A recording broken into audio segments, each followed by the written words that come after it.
this new topic which is called as the septic arthritis. Okay. So this septic arthritis को अगर मैं describe करूँ तो हम सब जानते हैं कि ये क्या सजेस्ट करता है। This infection is caused by the pyogenic organism. ये जो वर्ड है ये एक ही चीज़ सजेस्ट करता है कि ये जो इन्फेक्शन है ये किससे होता है, पायोजेनिक ऑर्गेनिजम्स की वजह से होता है। ठीक है, अब ये इन्फेक्शन पायोजेनिक ऑर्गेनिजम्स की वजह से हो रहा है।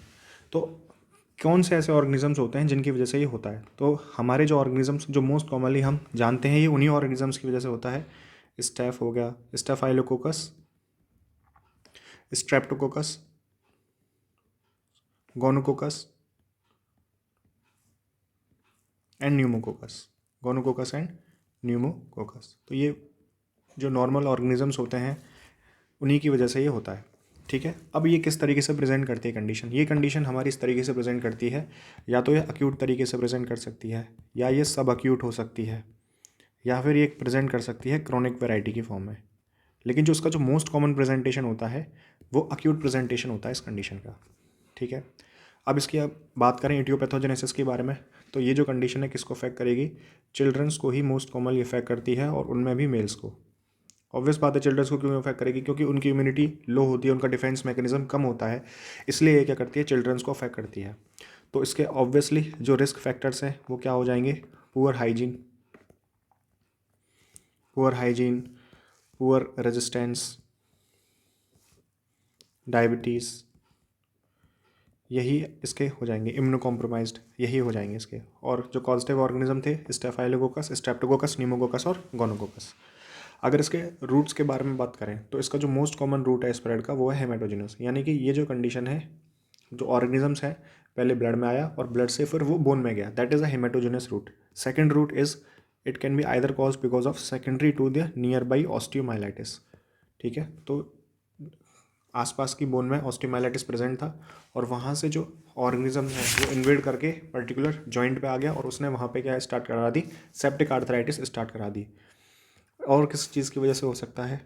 It can either caused because of the penetrating wounds, because of the injury this can be caused penetrating wounds, और it can be caused iatrogenically by surgeon, it can be caused iatrogenially, or this condition it can also be caused because of the umbilical cord sepsis.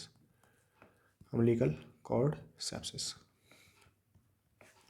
सो इस condition में क्या होता है कि जैसे ही organism जो होता है वो पर्टिकुलर जॉइंट तक रीच करता है तो वहाँ पर क्या स्टार्ट हो जाता है, उस जॉइंट का इन्फ्लेमेशन और एक्सुडेशन स्टार्ट हो जाता है, जिसकी वजह से उस पर्टिकुलर जॉइंट और कार्टिलेज का क्या स्टार्ट हो जाएगा, डिस्ट्रक्शन स्टार्ट हो जाएगा, and that will result in the complete loss of the joint movement, that is called as ankylosis. तो ये इसकी पर्टिकुलर पूरी पैथोलॉजी होती है। जब हम इसकी डायग्नोसिस करते हैं तो हम इसकी डायग्नोसिस क्लिनिकल बनाते हैं, और मोस्ट कॉमन जॉइंट जो होता है इसमें अफेक्टेड होता है वो होता है हमारा नी जॉइंट। जब ये कंडीशन अक्यूट फॉर्म में प्रेजेंट करती है तो जो बच्चा होता है, जब हम उसको, जो उसकी चीफ कंप्लेन होती है वो उसकी चीफ कंप्लेन होती है, जो बच्चा होता है उसको उस पर्टिकुलर जॉइंट पे सीवियर थ्रॉबिंग पेन होता है, स्वेलिंग होती है, रेडनेस होती है, यानी कि साइंस ऑफ इन्फ्लेमेशन प्रेजेंट होते हैं, और साथ में एसोसिएटेड फीवर और मलेज भी होता है। जब ये सब अक्यूट फॉर्म्स में प्रेजेंट करती है कंडीशन, तो उसमें पेरेंट्स नोटिस करते हैं कि चाइल्ड उस अपने पर्टिकुलर जॉइंट को टच भी नहीं करने देता। द पेरेंट्स में notice that the child is not allowing anybody to touch the joint. ठीक है, ठीक है, तो क्या मिलेगा? सीवियर थ्रॉबिंग पेन मिलेगा, स्वेलिंग मिलेगी, रेडनेस मिलेगी, and it is associated with high grade fever and malaise. सब अक्यूट फॉर्म्स में पेरेंट्स क्या नोटिस करते हैं, that child is not allowing anybody to touch the joint. ठीक, अब जब हम इसमें एग्जामिनेशन कराएंगे, जब हम बच्चे का एग्जामिनेशन करते हैं तो चाइल्ड का एक बहुत सीवियर टॉक्सिक लुक होता है। चाइल्ड के जो जॉइंट होता है, मतलब फीवर है उसको, तो क्या होगा, हाई टेम्परेचर हमें मिलेगा, साथ में क्या होगा, फीवर है तो उसकी वजह से टैकीकार्डिया मिलेगा यहाँ पे।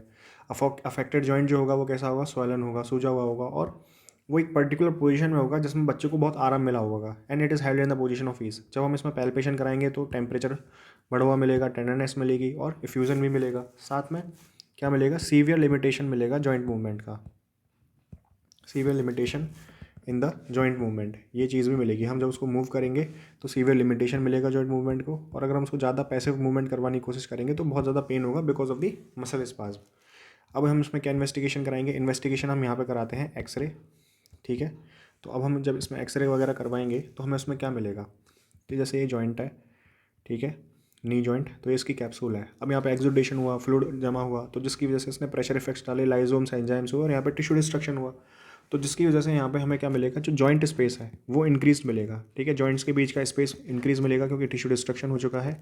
और जो पीछे बैकग्राउंड में हमें क्या देखने को मिलेगी, सॉफ्ट टिश्यू की शेडो देखने को मिलेगी in form of a distended capsule. Soft tissue की क्या शेडो में देखने को मिलेगी, क्योंकि यहाँ पे जो कैप्सूल है उसका भी साथ में डिस्टेंशन हो चुका है, ठीक है, वो हमें इसमें पीछे देखने को मिलेगा। जब हम इसमें अल्ट्रासाउंड एग्जामिनेशन करवाएंगे तो हम यहाँ पे चेक करेंगे फ्लूइड की प्रेजेंस की। अगर फ्लूइड प्रेजेंट होगा तो हम क्या करेंगे, उसको एस्पिरेट करेंगे और एस्पिरेट करने के बाद उसको कल्चर के लिए भेज देंगे, ठीक है।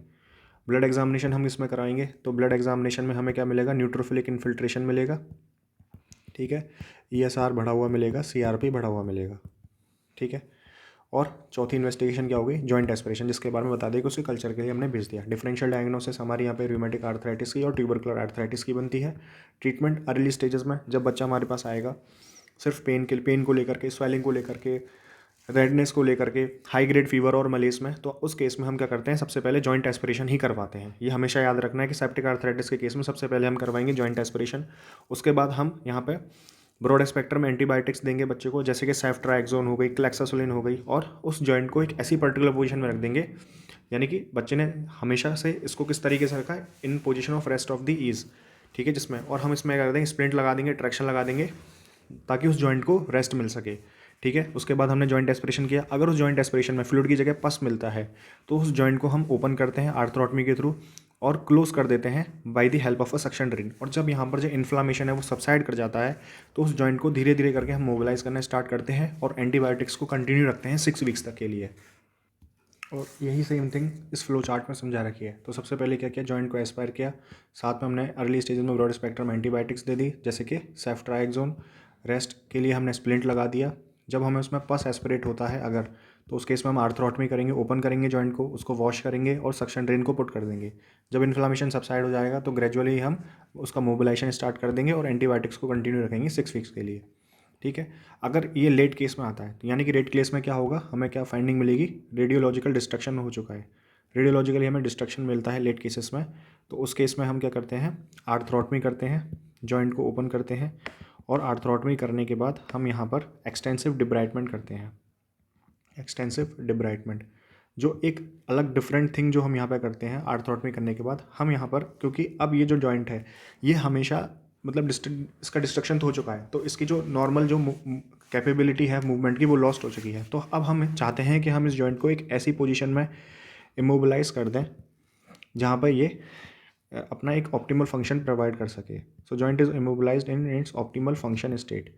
ये हमारा इसमें लेट केसेस में ट्रीटमेंट होता है, ठीक है, क्योंकि यहाँ पर क्या हो चुकी है, एनकाइलोसिस हो चुकी है। कॉम्प्लिकेशंस क्या हो सकते हैं, ऑब्वियसली क्या ही कॉम्प्लिकेशंस होंगे, डिफॉर्मिटी होगी, स्टिफनेस डेवलप हो जाएगी यहाँ पर। उसके अलावा पैथोलॉजिकल डिसलोकेशंस हो गए, ठीक है, और ऑस्टियोआर्थराइटिस हो गई, ठीक है। तो अगर अब हम इस चीज़ को समराइज़ करें एक पर्टिकुलर फॉर्म में, तो सेप्टिक आर्थराइटिस क्या है, पायोजेनिक ऑर्गेनिजम्स हैं उनकी वजह से होने वाली होती है, जैसे कि स्टेफाइलोकोकस, स्ट्रेप्टोकोकस। 3 फॉर्म्स में प्रेजेंट कर सकती है, अक्यूट, सब अक्यूट और क्रॉनिक फॉर्म में। इटियोपैथोजेनेसिस क्या है, चिल्ड्रंस जो होते हैं उनके अंदर ही होती है, मेल चिल्ड्रंस। क्यों, क्योंकि as it is a infectious condition, so it can risk factors are poor hygiene, poor resistance, diabetes, immuno compromise states. Routes जो मोस्ट कॉमन रूट है वो है हमारा हेमाटोजेनस रूट। उसके अलावा it can be cause because of the secondary to the nearby osteomyelitis, और because of the penetrating wounds, और because of the iatrogenically, और it can be cause because of the umbilical cord sepsis. So this organisms, अब इसकी pathogenesis क्या है, अब जैसे organism reach हुआ जॉइंट में, उसने वहाँ पे क्या करा दिया, इन्फ्लामेशन कराया जॉइंट का, एक्सुडेशन स्टार्ट हुआ, जॉइंट कार्टिलेज का डिस्ट्रक्शन हुआ because of the release of the inflammatory mediators and the lysosomal enzymes which results in complete loss of joint movement, and that is called as the ankylosis. Diagnosis हम इसकी clinically बनाते हैं। Most common affected joint होता है यहाँ पे नी, तो इसकी चीफ कंप्लेंट क्या होगी, अक्यूट फॉर्म्स में जब ये मोस्ट कॉमनली प्रेजेंट करेगा तो बच्चे को सीवियर थ्रॉबिंग पेन होगा, स्वेलिंग होगी, रेडनेस होगी और एसोसिएटेड होगा हाई ग्रेड फीवर और मलेज के साथ में।